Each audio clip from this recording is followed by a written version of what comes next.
এটা অবশ্য স্বীকার করতে আমার কোনো লজ্জা নেই বা দ্বিধা নেই। আজ আমাদের বিয়ের 10 বছর হয়েছে। 10 বছরে প্রত্যেকবার রোজ ডেতে সুশান্ত আমাকে রোজ দিয়েছে, চকলেট ডেতে ঠিক রোজ চকলেট দিয়েছে। কিন্তু টেডি ডেতে টেডি দেয়নি, কিস ডেতে কিস দেয়নি। মানে আমি একটা কথাই তোমার কাছে জানতে চাই, আমার একদম মানে সাদা মনে কাদা না থাকা অবস্থায় আমি জানতে চাই, তো সেটা হচ্ছে রোজ দিতে রোজ দিয়েছে, তো রোজ দিতে তো রোজই দেবো।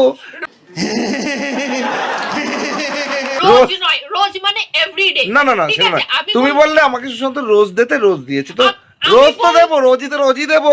কাল কি করে দেবো, পরশু কি করে দেবো? ওটা রোজ মানে এভরিডে। আমি রোজ বলি, তাহলে বলা হয়েছে আমাকে রোজ দিতে রোজ দিয়েছে। আমি রোজ মানে গোলাপের দিনেও গোলাপ দিয়েছে। ও মাই গড। চকলেট দিতে চকলেট দিয়েছে। ও মাই গড। কিস দেয়নি, টেডি দিতে টেডি দেয়নি। কারণ দিনের দিন কেন, তুমি তো ডেইলি পেয়েছো। अब ये भी मुझे सिखाना पड़ेगा आपको। লে এটা অন্য টপিকে চলে না, যাবে। এবার মিমসের মতো করে বলতে হবে, আরে করি সমঝ গই।